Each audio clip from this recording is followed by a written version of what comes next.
if you're watching a live viewer, you gotta turn the volume off. Yeah, just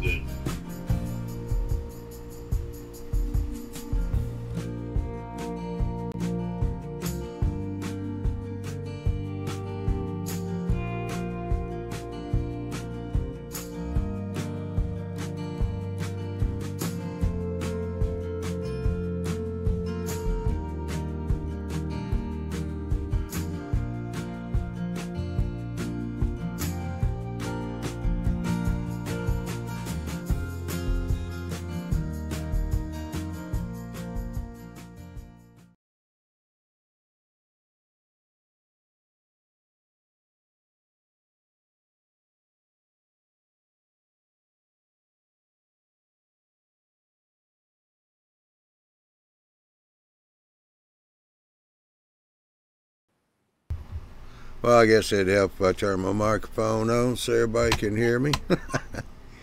Now we got Southeastern Rail Productions, Jerry.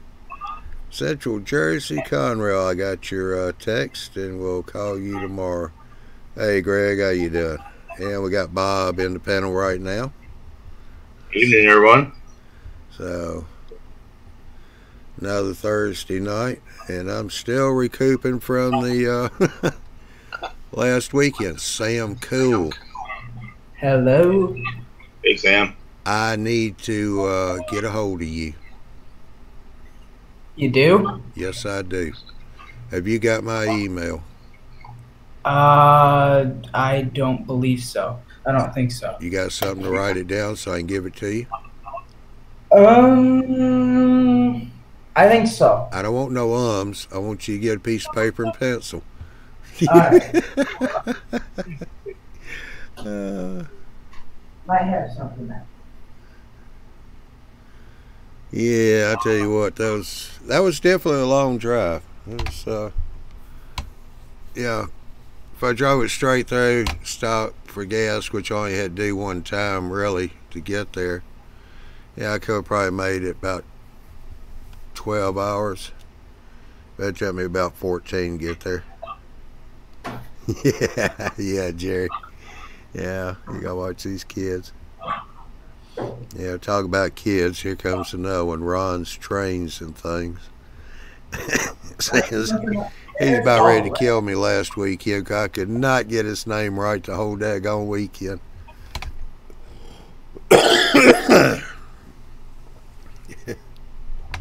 But anyhow, it was a good weekend, good show.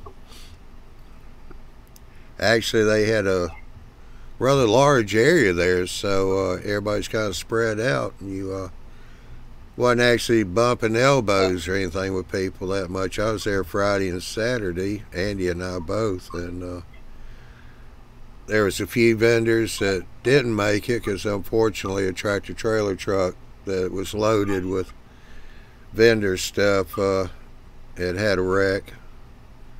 They weren't sure who those vendors were at the time, but you can see on the floor where there's spaces marked out. And there's a few empty tables too where I guess they didn't make it in. But there's still a good representation there. One thing everybody was noticing was there's a lot of N-scale layouts there being displayed. I mean, you had some HOs, you had, oh, what's that one? Lego? Yeah, Lego train layout that you see at a lot of these shows. All right, you ready, Sam? Yep. Back. All right, the email is Southeast Rails, one word,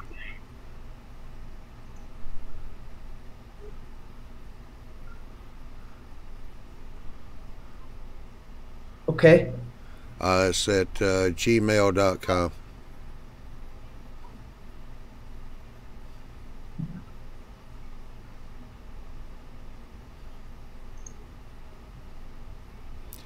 If you would shoot me an email tonight or tomorrow, so I need to pass some information on to you.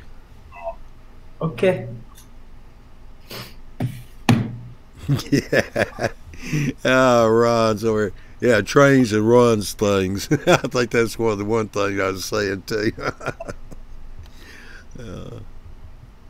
So how you doing, Sam?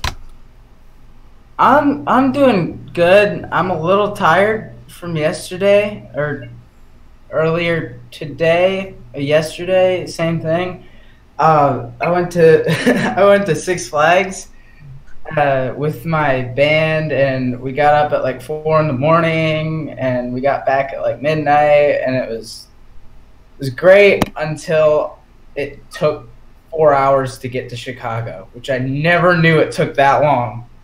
Because before it's taken not that long, and it was terrible because we were on a school bus, and I used a poncho as a blanket, so it didn't really, it wasn't comfortable.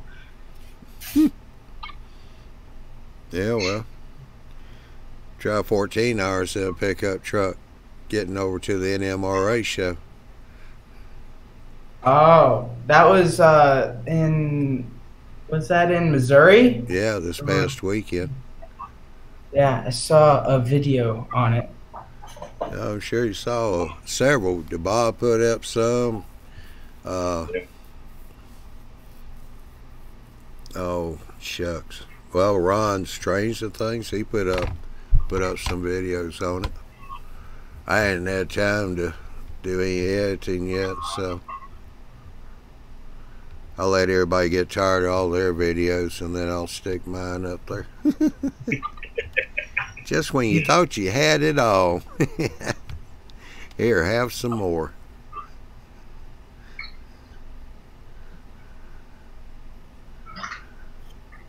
All right. Yeah, here come Andy. Andy. Yeah. A little double advertising there, huh? What's that? You got your YTMB shirt on and your Midwest model hat. Yeah, I need something to cover my hair up. It's been a week of Mondays for me, man. It's been a doggone hard week. So. Hey, here's your mine.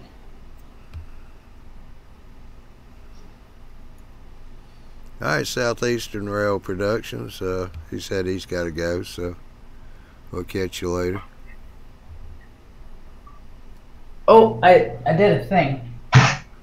So I got a building in the mail, and I built it in like one day. So I did that. Yeah? That's good. like most recent thing. Yeah. I think it's supposed Well, to you be a made bank. one mistake, though, Sam. Yeah, I see you made one mistake on that building.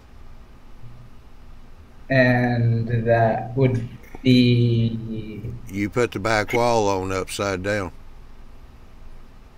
what?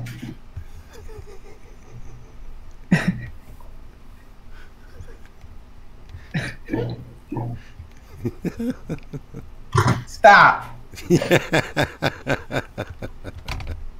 I knew I didn't put the wall upside down. But I have video proof that I didn't. But And you I still know had I to go look at it. What model is that, Sam? It's Walther's Cornerstone. I think it's a bank. Or It's Okay. supposed to be a bank. It's gonna go like right by my, well, not next to it, but like in that area. It'll be over there, hopefully. Over there somewhere. Okay. Yeah, over in that There. area. All right. In All right, specific. Sam, let's see. Ron said, what do you play? What instrument? Oh, I play alto saxophone. You play a what? Alto saxophone.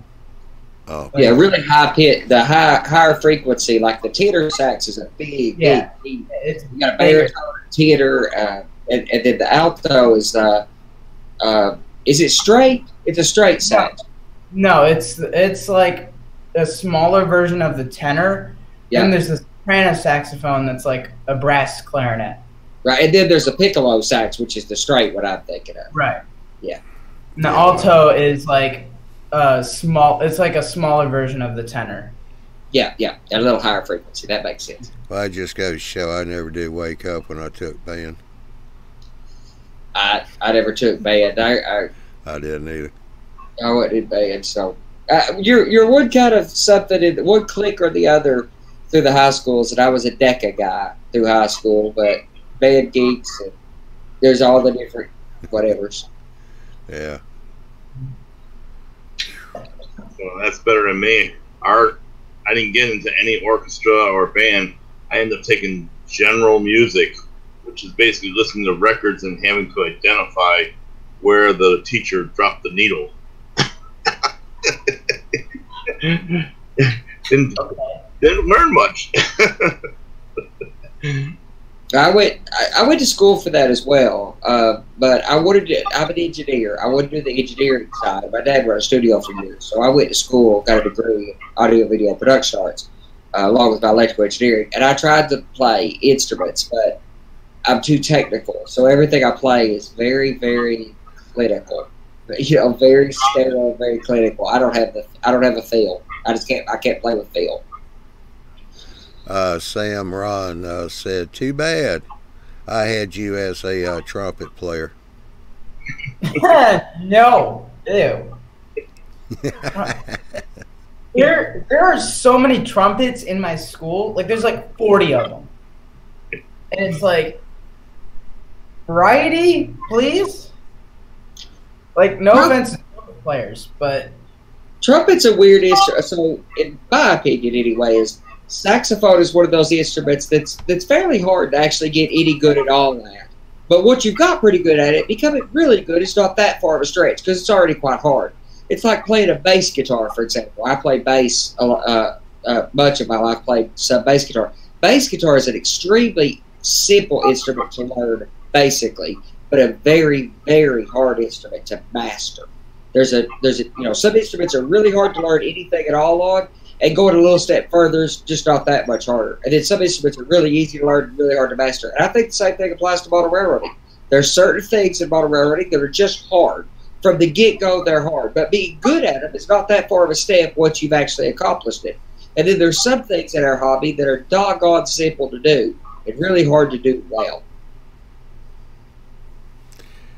All right, let's see if I can get this to work right.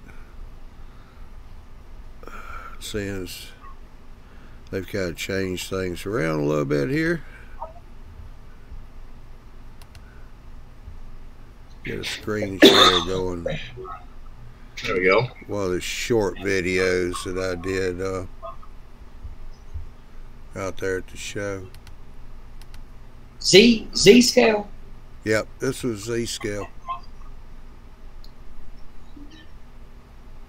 I did come away from the show with a higher degree of respect for N scale.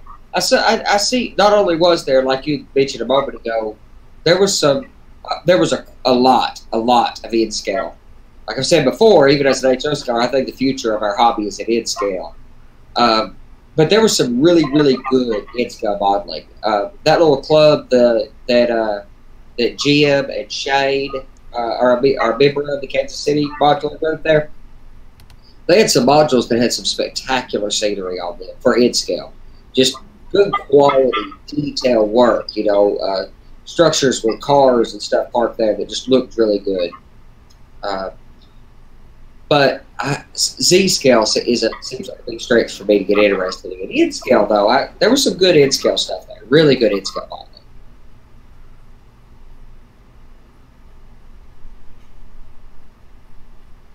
Yeah. Central Jersey Conrail in scale. Wait. What do you say, Andy? All you N scale guys, stop. You're not red pilling me, okay? I'm not. We're not going that direction. But to see particularly good N scale, I've said before, N scale is the future of the hobby. I mean, economy. It's what a lot of the youth coming into the hobby are interested in. The quality has got so doggone good. Space constraints. There's so many reasons why N scale is probably the brightest future for the hobby. And HO scale will become what O scale became. You know, O scale was the standard for standard bearer model railroading for a lot of years until HO scale slowly supplanted it through the 60s and 70s. Same thing's happening now. N scale supplanting it. I do have a hard time thinking that the leap from N scale to Z scale would ever happen in my lifetime. It's not as big a jump from 1/160th to 1/220th scale, but in theory, in numbers. But looking at the difference, N scale, I could see getting behind. I'm not as interested in Z scale. Z scale, you see these layouts and there's just a lot of trains zipping around like a racetrack, which is what N scale was 25 years ago. But yeah. EJ and E, Jeff, how you doing? Lee's in here. Joe G. I was talking to Big Bill today, Joe G. He really likes that boxcar. He must have dropped a video about that. Yeah, yeah, Lee, we got a chance to go to Miles's house. That is a model railroader. Okay, I don't even know. Yeah, it's a model railroader's playground, but it's a builder's playground, a maker's playground. His house is just a playground. The layout's nice, spectacular. I mean, it's a joy to see that. But the G scale outside, and the 7.5-inch scale outside, and the spray booths, and green screen rooms, and video production room, and 3D printer, and laser cutter rooms, plus the woodwork shop up beside the garage. And it's a playground. Yeah. Yeah. So this is kind of like off topic, but this Loctite stuff is good for gluing down cork and stuff like that, right? Absolutely. Yeah. Okay. Are you going on top? You're going on top of styrofoam, right? Yeah. What kind of Loctite? Make sure that's foam safe. Yeah, either foam safe or you got to paint first. Huh? Yeah. Foam board. Yeah, you're good. And that's actually, I use Liquid Nails brand of the same product for putting my foam down with. My personal preference for laying track is spiking it, but if to do flex track, I like using silicone caulk. That just regular caulking. Foam board adhesive, like what you've got, which what I use with mine as well, is basically like a PVA white dot, but it's an adhesive as opposed to a caulk. I like putting the track down with a caulk because it stays pliable. So any expansion and contraction, things can move around. And with some, with proper expansion gaps, you'll never have any trouble on it. Right? Runs, trains, and things, or things and trains, or whatever it is. How you doing, Ron? I'm good. I just had to jump here and make sure that this show was real and wasn't faked when I heard Andy talking so sweet about N scale. The show was good to N scale. I can tell you, I was shocked. I think at the show itself, I think N scale completely overwhelmed a show. I mean, I think there was about 3 times the amount of N scale. Of course, N scale lends itself towards modular layouts, but yeah. I couldn't believe how much N scale there was there at the show. Me either. It's normally 50, 60, 70% to the 100% of HO scale, something in that range. But it was 2 or 3 to 1. And that's one thing.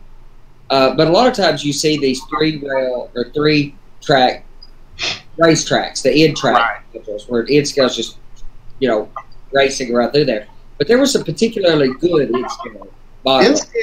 N scale has come a long way when it comes to operations, and people have gotten a lot more serious about operations in N scale. Yep. Because it runs so much better than it did 15, 20 years ago. Yeah. Well, I mean, you were switching trains on switching cars on Steve's little layout there for a few minutes, and it runs spectacularly well.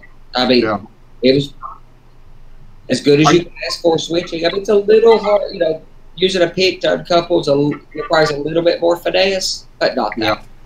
Personally, I think the skewer is easier to use than those picks like Steve uses, but I did a few of the layout tours during the convention and saw some just fantastic in-scale layouts and got to operate on a couple that just ran like a dream. Just like you would not have thought possible in in-scale 20 years ago.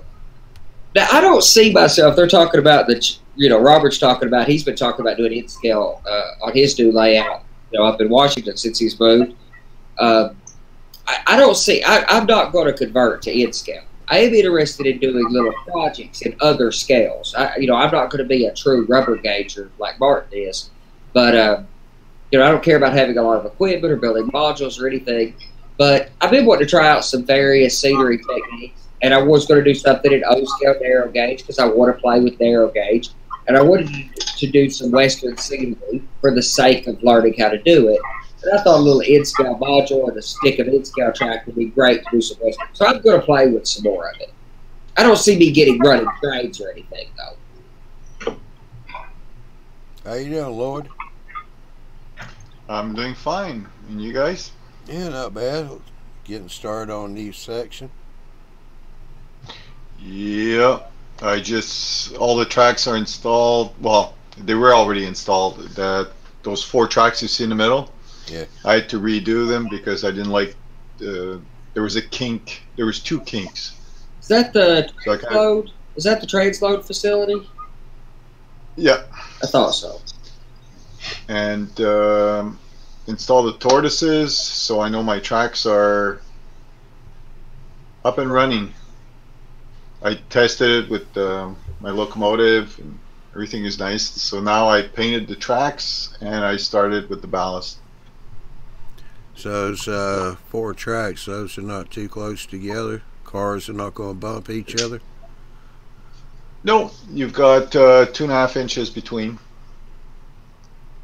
No, I'm talking about where you got the 2 center tracks and then the 2 tracks to the outside. Yeah, there's. It's because the way the paint is there. You've got 2.5 inches. Oh, sorry. Yeah, you got 2. No. Gee, now you got me questioning. Well, the answer is no. They're not. They don't touch each other. Okay. Well, it looked like they were almost right side by side of each other. No, I'd say there's. I think there's an inch. Let me. Yeah, there's about an inch between the the rails. Yeah. Okay. I had them there before. I'll let it ride.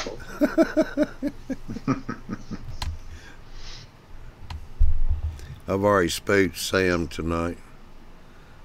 Oh, yeah. Told him he glued his back wall on the building he built upside down. He had to go look at it again. Just had to make sure, I mean, I do some pretty wild things that I just don't think about, and then I realize after, I was like, I messed that up.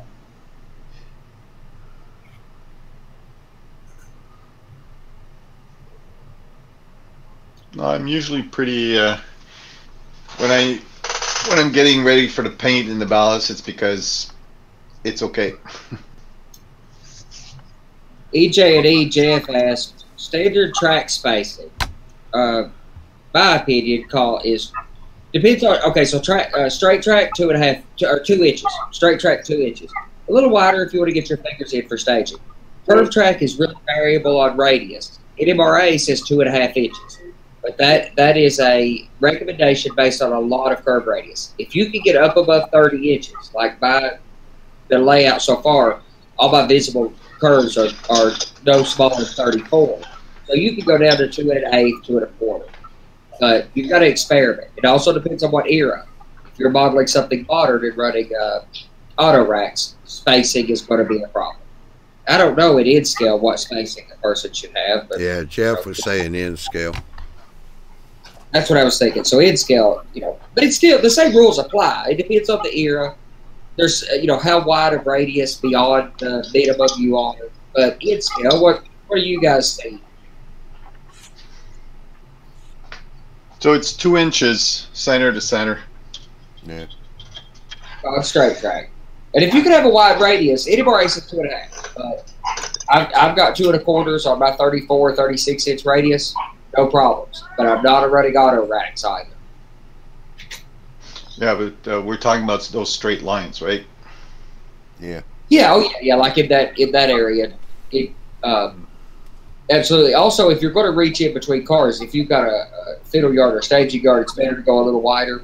My staging yard, I'm trying to pack as many tracks as possible in. So my front track has a little more spacing. The back tracks are all 2 inches. So because I need as much as I can fit there. Best rule of thumb, Big Bill, is what are you going to need for spacing to get your big fingers down inside between the 2 tracks and cars? That's what I call standard track spacing. For some of us, that's like 4 inches.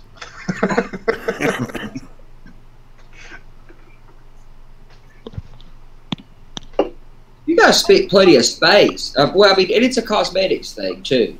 I don't like the 2.5 spacing on curves. They look unrealistic. It's going to get the easements just right because of you're coming from 2 all the way out to 2.5. It just looks funny, and all your easements are all thrown off. And especially as you go multiple tracks and curved turnouts, because the vast majority of turnouts on my layout are curved. That really becomes a problem. And I'm a big believer in easements. If you can only fit a 30-inch radius into your plan, go to a 28 and have easements. Unless you're down to 22, 24-inch radius, sacrifice radius for easements. I was just reading Eric's comment. I just realized what he's talking about. Ron's shirt, the way it's showing up on camera, is super bright. I wore this just for Eric. Because he likes to tease me whenever I wear red or orange or. Yeah. Just want to make sure y'all's computer monitors are working right. That's right. Adjust the tint or whatever. Instead, it's a bromance. It is a little bright. It's a bromance thing, huh? Between you and Eric. No comment.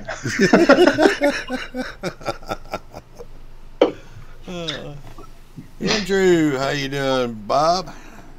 How's it going?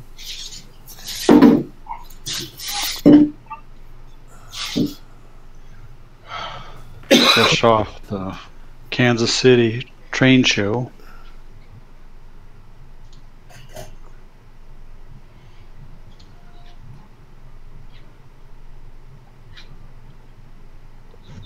Yep. Yep. You survived it, I see.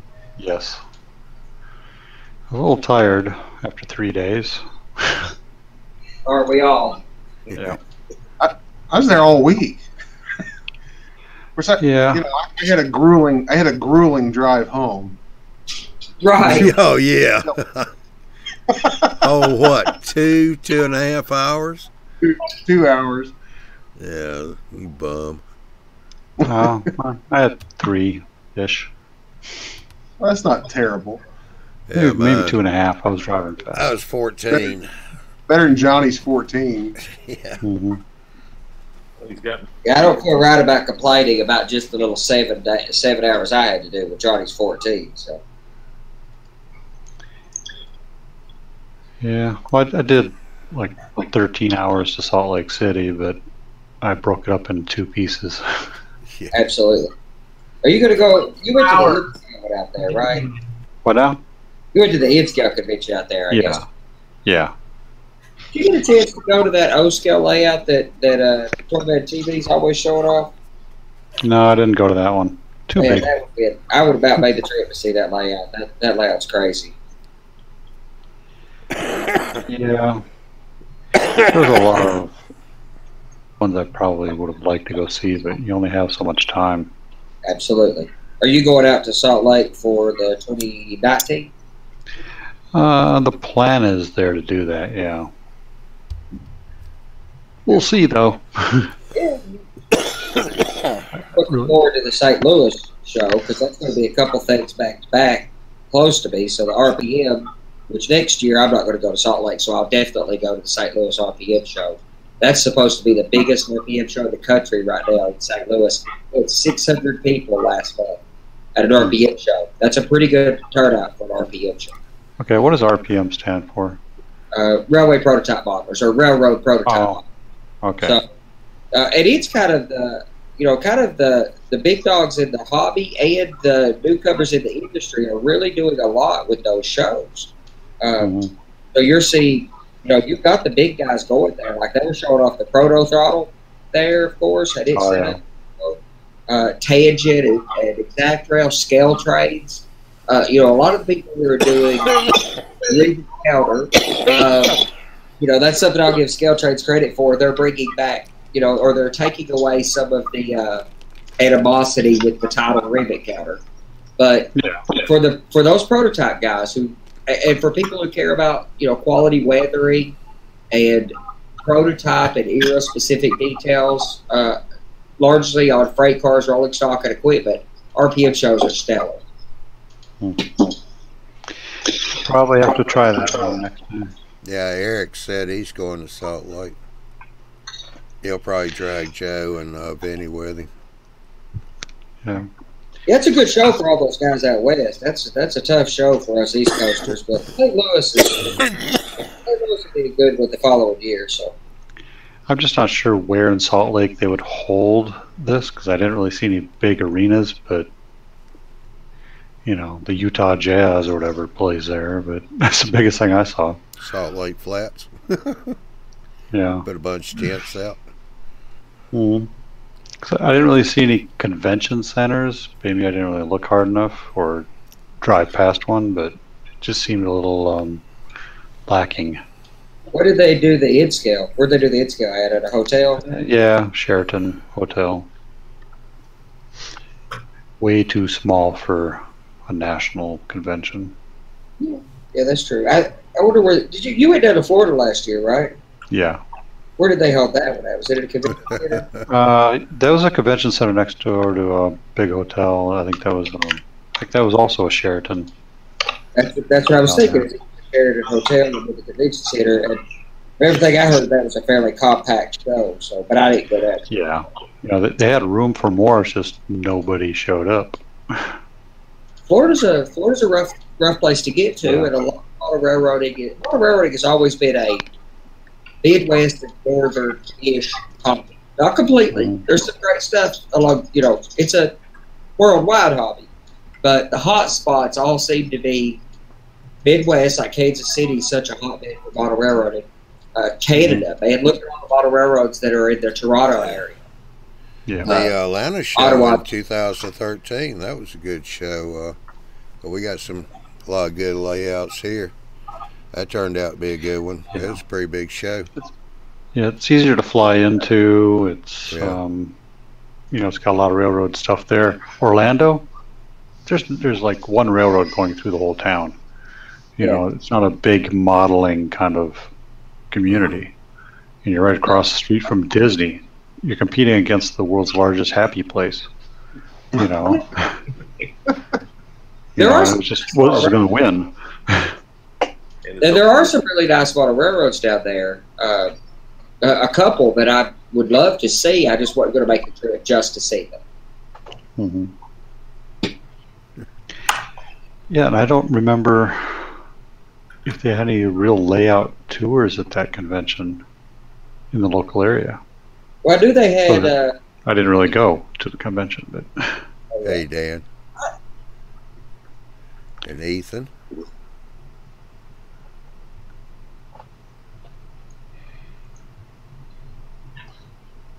oh, guys in the comments. Yeah.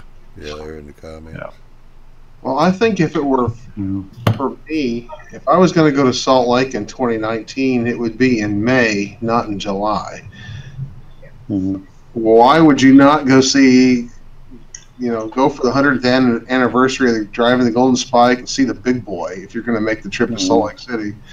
Absolutely. That seemed like a good time to have overlapped the convention. It's a little outside of the normal convention. It's way early for normal, But boy, what a spectacular time. I mean, the big boy back on the rails. I mean, for the prototype tours, I think you would have drummed a lot of excitement up for it, and I think that show may be decreased because of it, because a lot of rail fans, a lot of people will go out to see the big boy on the rails again. Oh, yeah. Make the return trip a couple months later. So it's going to be done in 2019? Yep. May let's make its big debut May 9th. It was supposed to be this year, right? Say what? No. This year, wasn't it? It was still planned for the 150th.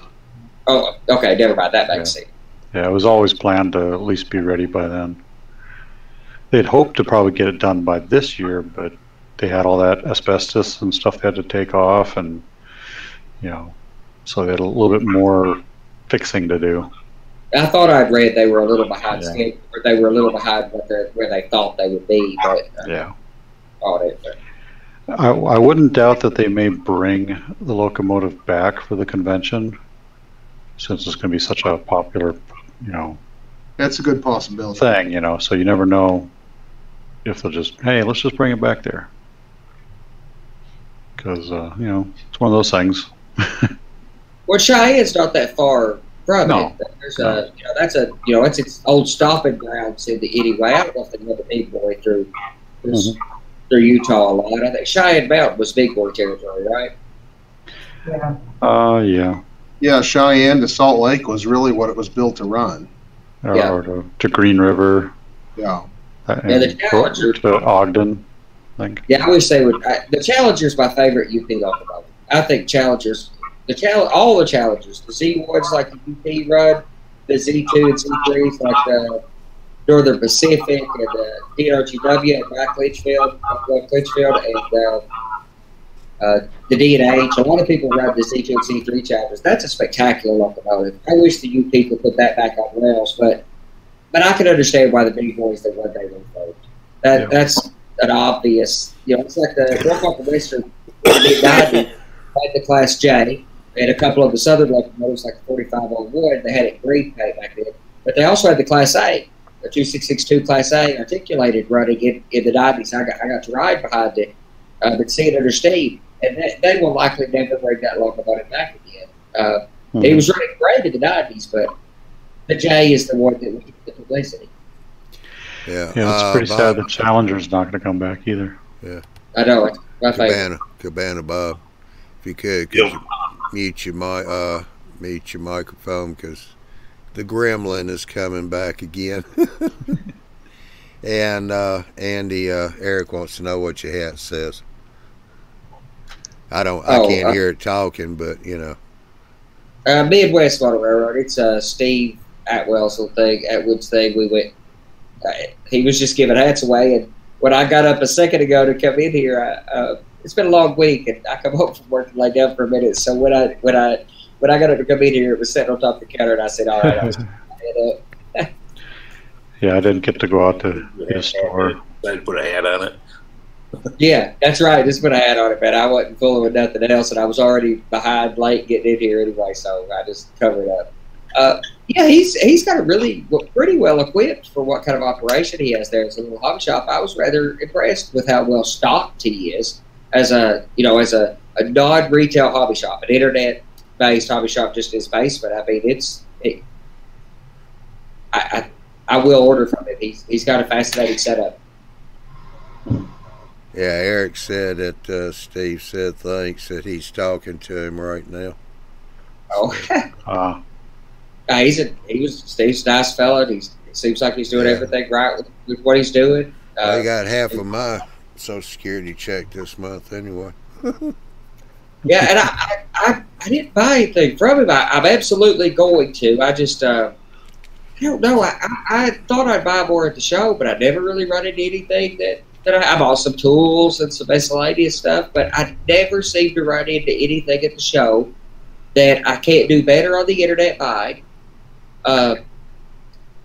Or that I just don't want to deal with having to carry home or carry around the show. I mean, if it's the same price I can buy it anywhere else for, there's not a lot of point of carrying it down the street, carrying it back to where your car is. I guess that's the lazy answer, but it always seems like more trouble than it's worth. Mm-hmm. I kind of felt like I got just a little bit of gold, and it was all fit in a bag about this big, so I really didn't have it. That's You a beauty. An N-scaler. That's right, you in-scale guys. You spend a payday and it fits in a little paper sack. I did pick up a nice wood structure from JL Innovations that little section house that I'm not quite sure completely what I'm going to do with, but it's going to be nice, whatever. I like them. They're good kids. Right there with some of my favorites, American Model Builders and several of these other BTS. I love BTS for the money. I mean, their HO scale kits come with doorknobs, HO scale doorknobs. I mean, that's totally the kind of thing that a guy like me would fall in love with. So, but American model builders are, you know, that's what I'm putting together now, and put rubber cement on a little kit. These are, actually, I don't think this one is A&P, but cheap little kits. I mean, you need so many little buildings around for a layout. So many little storage buildings, section houses, tool sheds. And it's excited about HO scale doorknobs. He's easily amused. Well, the guy puts tie plates on his track. You know, why not doorknobs? That doesn't need too much a stretch. You gonna get the doorbell too? You gonna get the doorbell too? But I promise you can see the doorknob.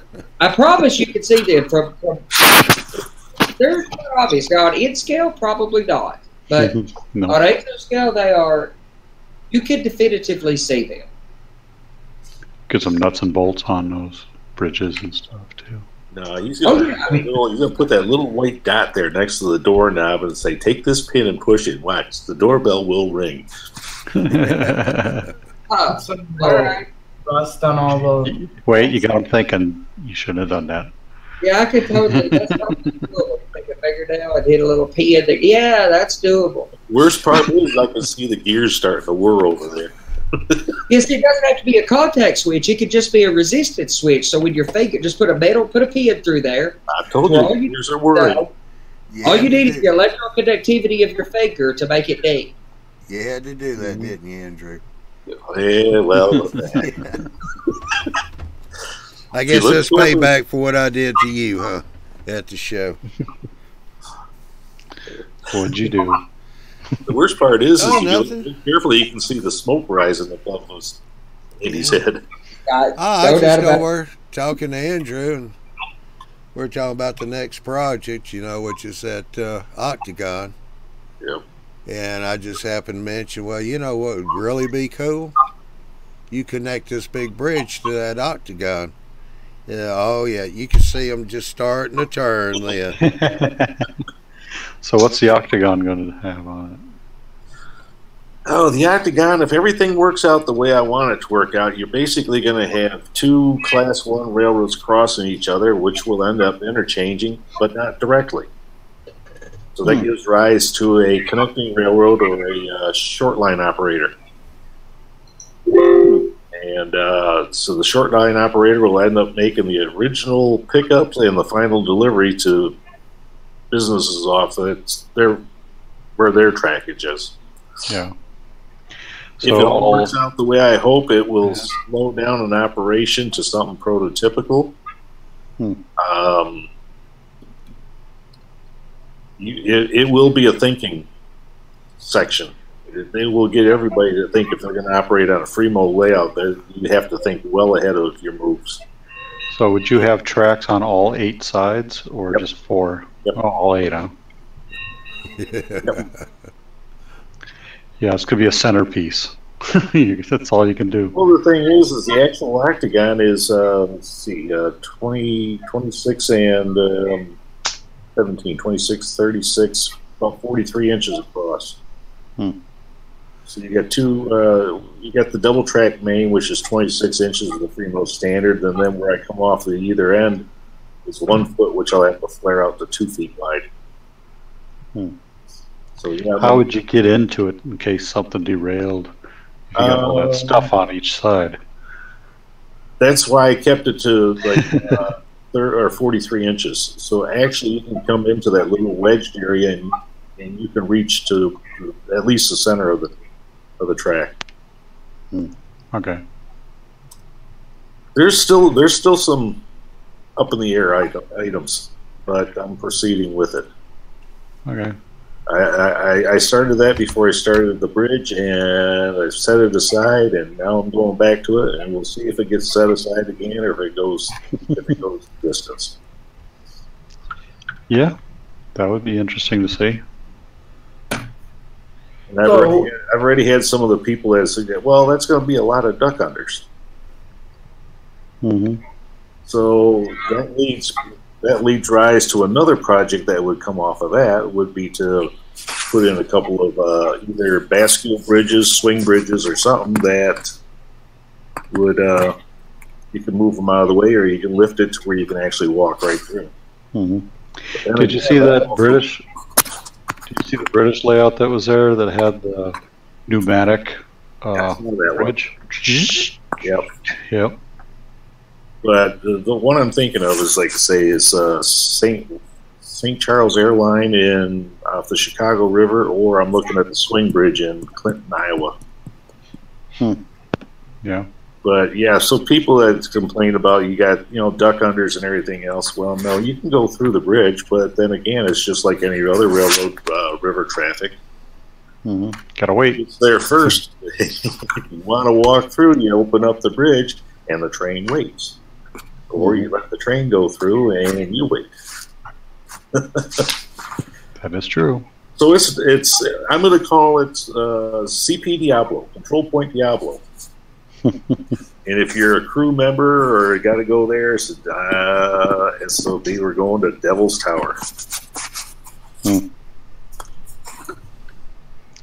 Yeah, it's gonna be interesting, especially at a show. You're gonna have to have some sort of way of get people to see it. Yep. It's coming. I've already got kind of the track plan and everything else. But the other thing is if you go that route, and if it's going to be a very busy intersection, then if you're running the main line, if you're running the Class 1 railroad, instead of going through the intersection, well, you're going to drop off at a small transfer yard where your connecting railroad is going to have to make make their deliveries to the Class 1 or what the Class 1 is delivering, so that they can deliver to the industries. And then the Class 1, instead of going through going through the junction, goes back to its home yard. Got a comment here. AK-47 in Hollywood said, it sounds like that octagon will be like the old key line in Oakland, California. A dispatcher's nightmare. LOL. So if you hadn't seen that, you might want to look that one up, see what that is. Which one was it? Key line. Key line. I'll have to check that one up.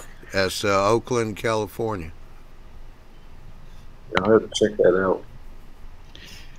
But the idea I started to think about that one is, like, I'm not too far from Chicago, and you have the Beltline Railroad, and EJ&E was a connecting railroad, and Indiana Harbor Belt, and a few things like that.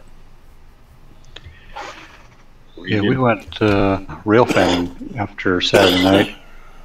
The show was over, and we went down to this famous place to go railfanning, and there's like, in 2 hours we saw at least 20-some trains go through. We were actually literally surrounded by trains. If we tried to drive out, we wouldn't have been able to go. There was trains in all three They were hemming you in on all sides, huh? Yep. There was a train on one road right in front of us, the train on the other side behind us, and the other direction was all track, so we couldn't even go that way. And there was a train going above on the high line that way, so we were surrounded literally by trains. Model railroader's paradise. Yeah, and going across from us going across the river was a double stack bridge. So it's a low bridge and a high bridge, just like they put the roads on underneath the train track. It was just the same way. It was all train track. Very busy intersection. Yeah, we have one of those in Davenport, like not next to my house, but it's like a 20-minute drive, and they have the cars on the bottom and the trains on the top. Mm-hmm.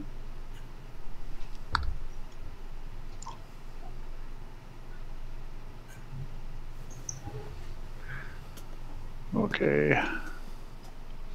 All right, AK-47's got here. It was a pair of double main lines crossing each other with a set of interchange tracks connecting them, and trains would approach the tower in all kinds of directions. That was the key line in Oakland, California. Hey, Mark, how you doing?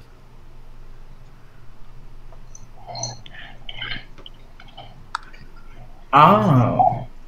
Okay. So this is where we were Saturday night. All this is just train track everywhere. We parked right in this parking lot, and this is a Railfanner's dream right in here. We don't see a parking lot. Yep. This parking lot right here. So we had trains coming in from the left or right. We're not seeing that. Oh, you're not? No. We're seeing some model railroad passenger station. Why is it? There you I go. picked. You got, Oh, okay. bam, I was on a there different you- screen. There you go. Okay. Well, I got 3 screens here, and I moved one over. So anyway, a little bit different here. You got a high line coming up this way, which is the high train track. That goes all the way down to this other yard. You got this other mini yard over here on this side. But this parking lot right in here is where everybody sits and watches. Got trains going across this road, trains going across this road. And then you got this bridge right here. That's like a mid-level bridge that goes off a couple different directions, and it's just packed with trains. We saw BNSF all night long. The last train we saw before we left was a UP going down the high bridge. That area is known as Santa Fe Junction. Yep. And then just not too far north of there is where the old stockyards and the meat packing plants were. And there's a great place to watch if you like to watch street running. Did you go to Doc's Caboose while you were here? No. It's not too awful far north of there, and it's right down there in the bottoms in an old industrial building, and literally the trains run in the street right in front of the shop. It's awesome. Mm-hmm. But this bridge here got tracks coming right in, go underneath the bridge. Got that bridge over here going on top of the bridge all the way across the river. You know, some people were talking about, hey, this would be a little interesting to model, but we need a lot of space. Yeah, nightmare to model, I think. Yeah. Pretty much. Do it in Z-scale. Yeah. Do it on the floor where you can walk right into it. That's You'd So the step bottoms is what Miles is modeling too. So I mean, it's not exactly in the area, but it's close to where you're talking about there, and he's doing it at no scale. So yeah, although Miles has kind of pulled several different areas of the bottoms together into his own track arrangement. But yeah, he's modeling that basically that same area in the 50s. Oh yeah. Miles would be the first to tell you that his is prototype inspired. Right, yeah. And nicely done, but yeah. Sure. Well, I mean, you can't help but go see his layout, as we were talking about the next day of the show. You go see his layout, and then you're downtown, and you're, oh, that was that building, or that was, so. Yeah, right, Bob, right there. Yeah, Right this there. yard. On the right-hand side of your screen, that funny-looking building with the goofy supports on the roof. Oh, right here? Yes, that's Kemper Arena. Yeah. And the old stockyards sat in that grassy area just to the north and west, right along the river there. That's the stockyard area where that big parking lot is up at the very top of the screen. All of that area was the old stockyards, and all of that, those buildings in there, a lot of those are new now, but those were all old meatpacking plants. Spent a lot of time down there as a kid. My dad was a farmer, and we sold livestock at those stockyards when I was a kid. And This American Royal building right here, if you ever get into the train show business, never have it there. Yeah. Just telling you. Worst lighting in the world. I don't know if they still do, but they used to have a train show there about twice a year. Yeah. And I quit going a long time ago because it was literally the exact same thing every time. Yeah, we went to you're right, the lighting's horrible. Yeah, we went to one, and you can't buy anything with the internet inside the building. You have no internet connection when the doors are shut. They literally open up the side door on this side over here, and you can get the internet signal to bounce into the building. Oh my gosh! No sailor. That's not that. Yeah. How long ago was this you were having that problem? Because that used to. That was last year. Okay, there's no excuse for that because that used to be hard, but nowadays there's boosters and repeater systems that they're using. I mean, you go into subways in New York or these subways, they've got cell service everywhere down there for all the billions of patrons riding that. So there's no excuse for a few people in a building at a trade show not having cell service. What you got to understand is that building, of course, it was built in the 40s. And it was built for, and its primary use to this day is it's basically a stable for the American Royal, which is a giant rodeo, which takes place in Kemper Arena right across the street there. What really they need to do is move the stinking train shows somewhere else. But I think that's probably the cheapest space that they can get that have the space that they have. So they've had it there for ages. Yep. And I said, well, I'm never going to go back to one there because you couldn't film. Everybody's running around looking for outlets so they could plug in some lights, or going down to the Home Depot to get lights to shine on their products. It was terrible. And it's not a new problem. They've had the same problem for 20 years because they've been having the same pair of shows there every year for more than 20 years. Yeah, some of these new vendors showed up and went, what the heck? They're going, I want cash. I want cash. If you have cash, I'll give you a deal. Give me cash, because they had to run from their booth. They had a runner, had one of their guys run all the way out to the other door just to get a signal to run their credit card, and then run back. And you were waiting and waiting and waiting for your receipt to come back and everything to sign. It was terrible. Yeah, that's not doable this day and age. That was something I found kind of odd at the Fine Scale show.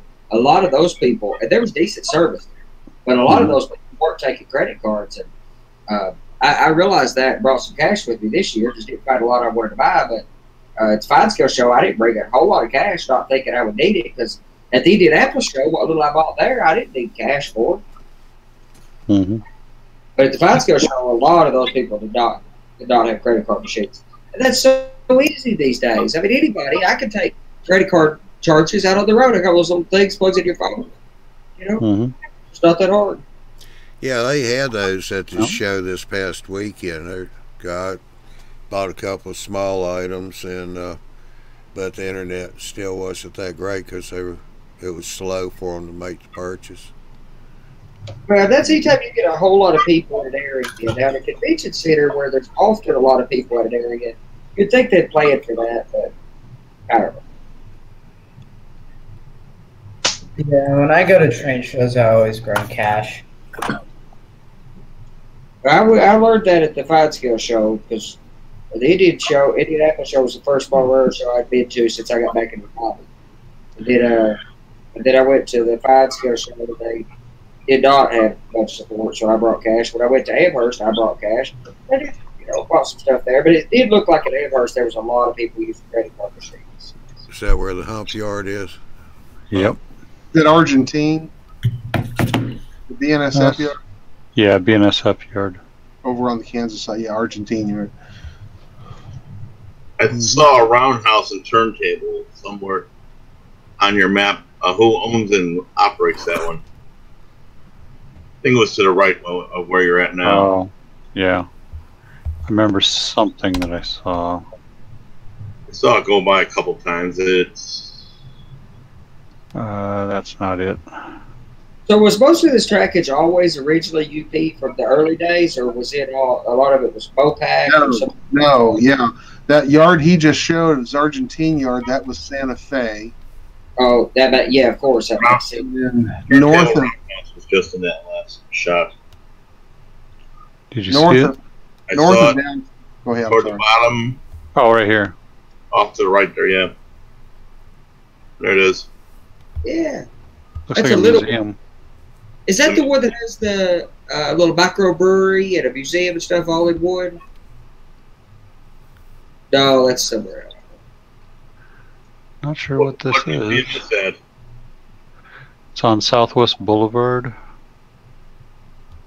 Let's get down here and see what we can see. It doesn't look like it connects to anything. Yeah, I don't think it's actually. No, it's not usable, but No.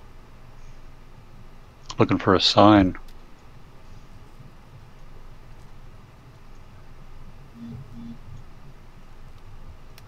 Okay, how do they get in the parking lot? There it is.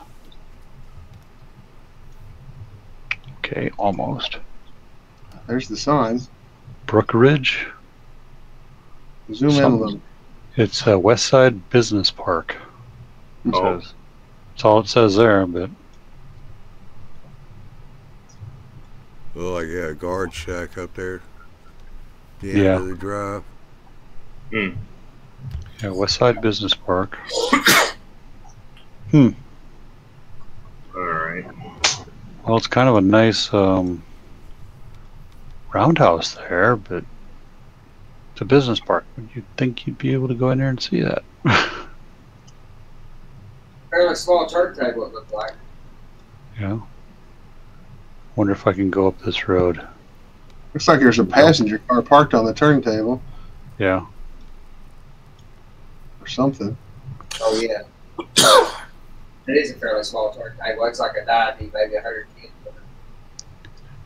I mean, you could pull in this parking lot over here to the top, but I don't know if that's blocked off because Google Earth doesn't take me down there.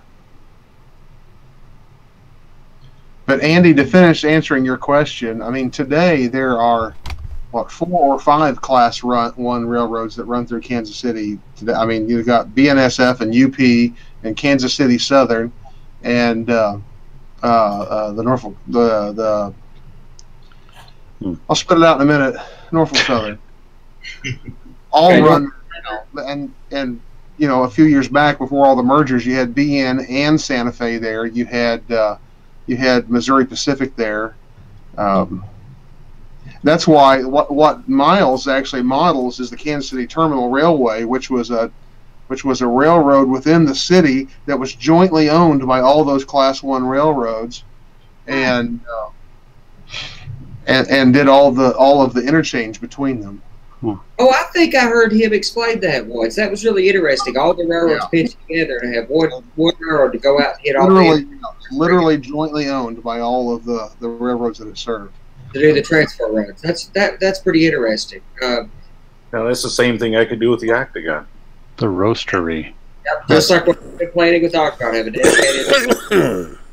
Have a little dedicated short line that operates. That's a short catapult for that airplane. Bob, that spot you're looking at, there's an event space connected to that. I went to a wedding reception literally just a couple of weeks ago there. It's absolutely beautiful in an old industrial building, an old warehouse. Absolutely gorgeous. It's incredible what they do these days in revitalizing downtown areas, and Kansas City has done as good a job as anywhere. It's beautiful. In the 80s, you didn't go downtown. It was dirty, ugly, rundown, empty, dangerous. You just didn't go there. Yeah, I was very comfortable down there. Yeah, it's as beautiful and safe as downtown as I know today. Yeah, they got this airplane here and all these high power wires going through the wing and everything. It's like, I don't think that's going to take off. Figures. Yeah, very interesting though. It's got a lot of personality. Kansas City really has a. Thought it was a town. DC-3 at first, but it's not. I'm not sure what it is. Yeah. It's like something TWA might have. I almost thought it was like a C-47, but no, it's not that. It's too small. Yeah, I don't think it's not that big. The DC-3s Oh, well. didn't have a swept wing. And didn't have that big engine pods.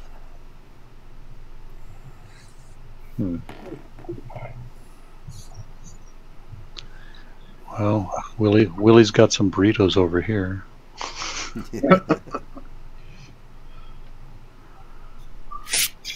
Yeah, definitely a place to go visit for Railfanning. To get there, you go underneath this this bridge here. It's got graffiti all over the inside of it. It's pretty neat. Or actually a little tunnel you go underneath. Overpass. Yeah. It's a cool town. I would look for an opportunity to go back sometime when I wasn't preoccupied with the show. And, Oh, this is clean, man. Yeah, like I say, freshly painted over. Yeah, freshly painted over, so there's no graffiti, hardly a little bit, but it was really colorful when I went through there. They knew Google was coming that day. Yeah. Oh yeah. Probably some time ago. It's probably wet. I mean, I'm sure it was. And I'd say it's quite colorful again now. So. Yeah. Why am I getting a black screen of death? Oh, that's a NSA black site. I was just kind of refreshing wrong. Bandwidth issue, I think. All of a sudden just went, eh.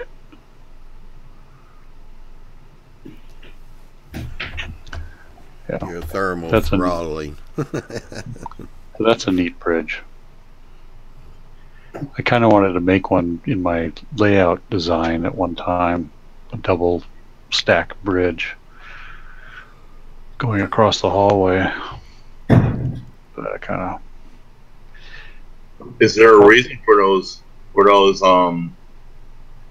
sections in between the bridge? There's like those little towers. Are those the, Oh, right in here in the middle. yeah, those. Probably communication antennas right there. Yeah. Just to throw the unit itself. You said that was double stack, right? Yeah, there's track up and down. Wow. So it's a sturdier support. Yeah. Is that right? There's tracks on the top of that and the bottom. It's not a road Yeah. underneath. Right. It's tracks underneath. You got tracks coming in from under here and a bridge on top of the bridge. Oh, that's just begging to be bottomed. Yeah. And the top bridge goes over to this other yard, goes across the yard. Andy, that junction there looked as close as anything to your octagon contraption I've seen. Yeah, that's how I kind of pointed out. I was like, well, this has got Spaghetti Junction written all over it. Uh-huh. Yeah, but I think it's a little bit bigger than like 42, 43 inches. Yeah. Yeah. It's going to be a little bit busier. A little bit.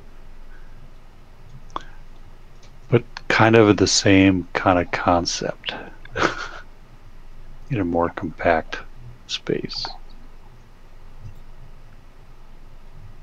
Yeah, the octagon, what I'm hoping for is I'm hoping I can come up with something that's basically a hub and spoke concept. I don't know. Yeah. Yeah. I don't know if anybody's ever really done that before. Not modular, I don't think. Not definitely not to the size and scale that you've tried to. Of course, I know it's not like you to try to scale anything up bigger than anybody else has done, but yeah, a little switching yard there is going to make that a really interesting module. I mean, I'm counting this, and there's like 1, 2, 3, 4, 5 tracks coming into this one area. Just to get to 2 tracks. Yeah, I mean, there's coming in from a bunch of different directions, and then there's a bunch of stuff in there. It's busy. It's a busy railroad town. No question about it. Yeah. But that is an interesting bridge. Mm-hmm. Dan was saying that plane might be a DC-2. Yeah. But then you get up north of downtown, up along the river, up where all of the old grain elevators and feed mills were. And you get a whole different kind of busy. I mean, it's crazy up there too. It's just literally railroad everywhere. I-29 runs along a lot of that going north out of downtown.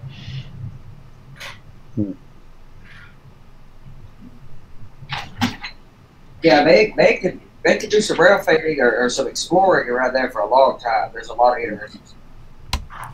Yeah, evidently the house we rented wasn't too far from a train line because I'd hear a train blowing at night coming through there. Yeah. The UP runs not too awful far from where you were. Does it? Yeah. Yeah. That's the Sedalia subdivision, which is what Stephen modeled on his layout.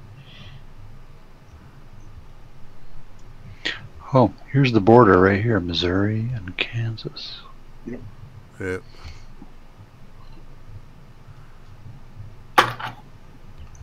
It's the promised land and that other place.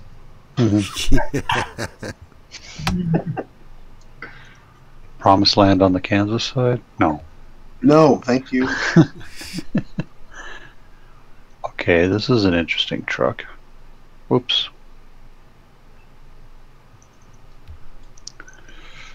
Red and yellow striped load. That's just a tarp. Yeah, think that's it's just tarps. tarps. Just noticed it was very colorful. Yeah. Looks like a Tide truck. A giant Tide Pod. It's the Where's Waldo truck. Don't eat Tide Pods, kids. Don't eat the Tide Pods. No. Well, I'll tell you what, we done hit a minute, hour 12 here, people. So, I think we'll wind this one up. Okay. Stop sharing. Appreciate everybody coming in on the chat.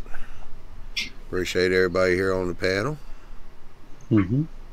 Appreciate the guided tour through Kansas, Missouri there, Bob. Yep. So next time you show up, take a look. Yeah. Yeah, my son told me I need to go out and see the hop yard, but Don't forget to appreciate Ryan's shirt. Yeah. Yeah. Just trying to keep you all awake. Yeah. It's work. So we're gonna wind this one up. Yeah. Don't forget next week. Got another Big Bill. Who's Big Bill talking to on the 21st? That's going to be with Miles Hale. The way Bill talks, it's going to be kind of Miles's biography. So get into how Miles got started and where he's been and everything else. So that'll be another interesting show. So that'll be on the 21st. You'll have Big Bill. Who's Big Bill talking to? And then the following Thursday will be my show again. So then next month we'll be kind of starting back into the regular show lineup and all. So it'll be starting out a little slow, but we'll be getting there. So y'all have a good night, good weekend, and we shall see you next Tuesday night. Have a good one.